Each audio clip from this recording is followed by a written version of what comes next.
Olá, meus amigos viciados em física. Hoje vamos fazer uns exercícios sobre campo magnético. Então, primeira questão. A figura representa algumas linhas de indução de um campo magnético. Na letra A, ele pede para representar o vetor indução magnética nos pontos A e B. E na letra B, dizer em qual dos pontos o campo magnético é mais intenso. Tente fazer. Veja aí como é que você faria essa questão.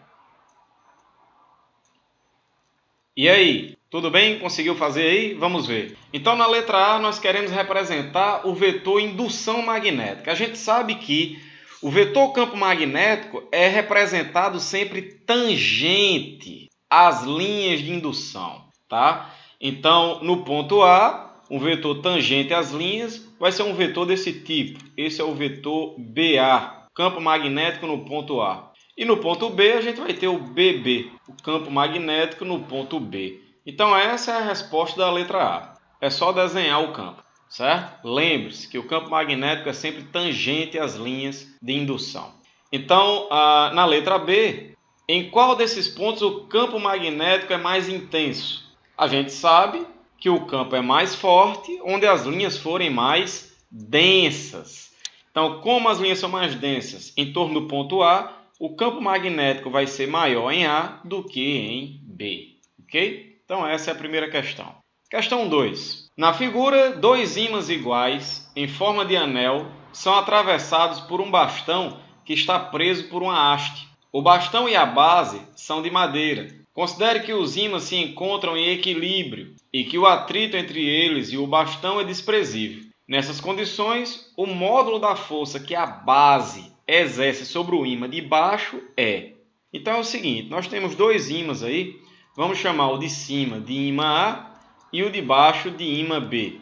A pergunta é, qual a força que a base vai exercer sobre o ímã B? Ou seja, qual é a normal, a força que a superfície exerce sobre esse ímã de baixo? Como é que você faria essa questão? Tente fazer aí, você marcaria aqui a alternativa. E aí, tudo bem? Fez aí? Vamos lá, vamos ver. Então, olha, o primeiro passo aqui é representar as forças que atuam em cada um dos ímãs. Então, no ímã A, nós vamos ter aquela força que é a mais malhada de todas, que é aquela força que aponta diretamente para o inferno, chamada força-peso. E vamos ter também a força de repulsão do ímã B sobre o ímã A. Tem que ser uma força de repulsão porque o ímã A está flutuando sobre o ímã B. Então os ímãs estão se repelindo. Tá? Então a força magnética sobre o ímã de cima deve ser para cima. Sobre o ímã de baixo, nós vamos ter também o peso do ímã de baixo, vou chamar de PB. E se o ímã B exerce sobre o ímã A uma força magnética para cima, o ímã A vai exercer sobre o ímã B uma força para onde? Para baixo. Terceira lei de Newton, tá? Então, vai ter uma força magnética sobre o ímã B para baixo. E ele está apoiado sobre a base, sobre aquela superfície, então a superfície vai exercer sobre ele uma força para cima, chamada normal, que é o que a gente está procurando no problema. A gente quer saber quanto vale essa normal. Pronto, então para resolver isso, a gente vai usar uma informação dada no problema, que é que esses ímãs estão em equilíbrio. Eles estão em equilíbrio. O que é que significa um sistema estar em equilíbrio? Significa que a força resultante sobre cada ímã deve ser igual a zero, tá? Então é baseado nisso que a gente vai resolver o problema. A soma dos vetores no ímã A e no ímã B tem que dar zero. Então qual é a relação das forças que atuam em A para que a resultante dê zero?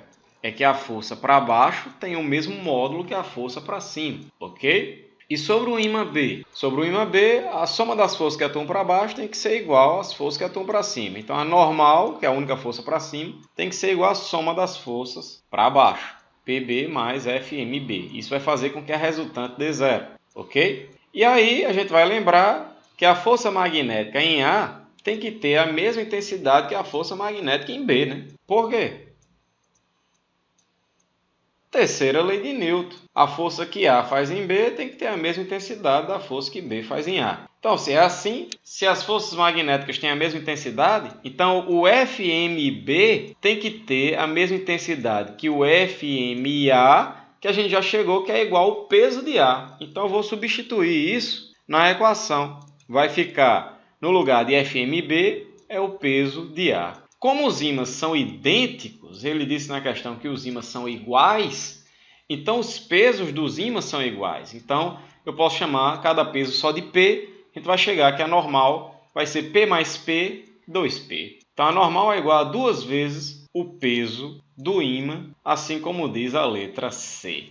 Vamos para a questão 3. O vetor indução magnética em um determinado ponto P está representado na figura. Indique a posição de equilíbrio estável assumida pela agulha de uma bússola colocada na região circular tracejada. Então a gente vai pegar essa bússola e a gente vai colocar naquele ponto P. A pergunta é, para onde a bússola vai apontar? Como é que ela vai ficar orientada nesse campo? Desenhe aí numa folhinha como é que ela vai ficar, ou então imagine como é que ela vai ficar apontada. Vou dar um tempo para você pensar. Vamos ver se você acertou a direção da agulha. Olha, nós sabemos que qualquer agulha magnética ela deve ficar alinhada com o campo magnético, de forma que as linhas entrem no sul do ímã e saiam no norte. Então isso vai fazer com que a agulha fique alinhada com o campo, dessa forma. De forma que a linha entre no sul e saia no norte. Então a resposta é só isso aí. Você desenhar a agulhazinha com o norte apontando no sentido do campo magnético. Tudo bem? Vamos para a questão 4. Pode-se aproximar um ímã de uma bola de ferro inicialmente desmagnetizada das duas formas mostradas na figura. Então, na situação A gente aproxima da bola de ferro o ímã a partir do polo sul, e na situação B a gente aproxima o polo norte da bola de ferro. E aí ele quer saber em qual dessas situações o ímã vai conseguir atrair a bola de ferro. Se é só na situação A, se é só na situação B, nas duas situações ou em nenhuma delas. E aí, o que você acha?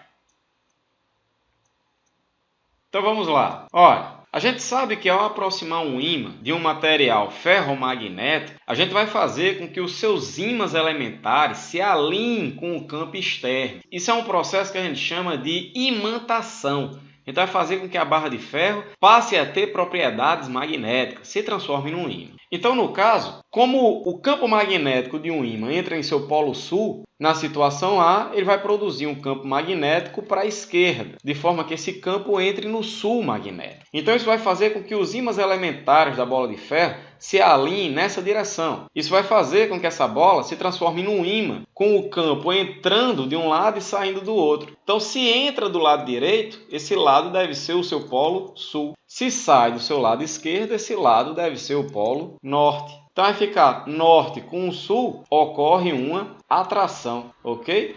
O polo norte do ferro está próximo do polo sul do ímã, então ocorre uma atração entre eles. E se eu aproximar o lado oposto do ímã? Aí o campo magnético vai sair do polo norte, então o campo magnético aqui é saindo. Os ímãs elementares da bola de ferro vão se alinhar com o campo externo, e isso vai fazer com que o seu lado esquerdo seja um sul e o seu lado direito seja um norte, que é onde as linhas estão saindo. E aí a gente vai ter o sul da bola de ferro próximo ao norte do ímã, então de novo vai ocorrer uma atração. Então é por isso que, independentemente do lado do ímã que você aproxima de um material ferroso, sempre vai ocorrer uma atração magnética. Então a resposta é letra C. Nas duas situações ocorre uma atração. Vamos para a questão 5. Uma pequena bússola é colocada próxima de um ímã permanente. Em quais posições assinaladas na figura, a extremidade norte da agulha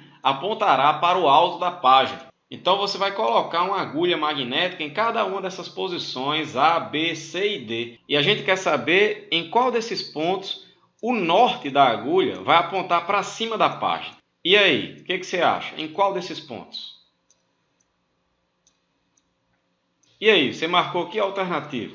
Vamos ver se está correto? Vamos lá. Vamos relembrar como são as linhas do campo magnético em torno de um ímã. A gente vai ter linhas de indução dessa forma, saindo no norte e entrando no sul. Então, em cada um desses pontos, vamos representar o vetor campo magnético. Por exemplo, no ponto A, o vetor campo magnético vai ser representado dessa forma. Porque lembre-se O vetor campo ele deve ser sempre tangente às linhas. Se o campo aí está saindo, então o vetor deve ser para cima. Para que é que eu quero representar esse vetor campo? Porque eu sei que a agulha ela sempre vai se alinhar com o campo externo. Então, se o campo está para cima, a agulha deve estar voltada para cima. De forma que o norte aponte para cima, para que as linhas entrem no sul e saiam no norte. Ou então você pode pensar assim, o sul da agulha vai ser atraída pelo norte do ímã. Então ela vai ficar apontando nessa direção. Já no ponto B, a gente vai ter o vetor campo magnético para baixo. Então a agulha vai estar voltada para baixo, com o norte para baixo. Da mesma forma no ponto C, que também tem o campo magnético para baixo. Então a agulha vai estar voltada nessa direção também. Já no ponto D, o vetor campo magnético aponta para cima, porque as linhas entram no sul magnético. Tá? As linhas vão entrar no sul do ímã. Então, o ímã vai apontar nessa direção. Ok? Então, os dois pontos em que a gente vai ter a agulha magnética apontando com o norte para cima da página, vai ser os pontos A e D. Por isso, vamos ficar com a letra A. E a última questão de hoje, a questão 6 da FUVEST, diz assim. Sobre uma mesa plana e horizontal é colocada um ímã em forma de barra, representado na figura visto de cima, juntamente com algumas linhas de seu campo magnético. Uma pequena bússola é deslocada lentamente sobre uma mesa a partir do ponto P, realizando uma volta circular completa em torno do ímã, através dessa linha pontilhada aí. Ao final desse movimento, a agulha da bússola terá completado em torno do seu próprio eixo um número de voltas igual a... Então você vai pegar essa agulha magnética, vai colocar, por exemplo, nesse ponto P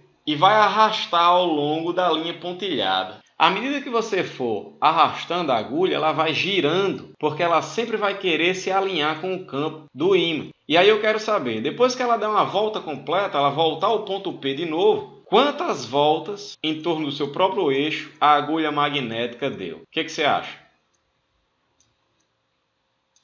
Então, vamos lá. Vou começar pelo ponto P. No ponto P, a gente vai ter um campo magnético apontando para cima, que as linhas entram ali, no polo sul magnético. Então, a agulha deve se alinhar com esse campo. A gente vai ter a agulha dessa maneira aqui, tá? À medida que eu for arrastando a agulha ao longo da linha pontilhada, por exemplo, nessa região aqui, a gente vai ter o campo magnético apontando para a esquerda. Então, a agulha vai ficar apontando nessa direção. Veja que ela já girou 90 graus.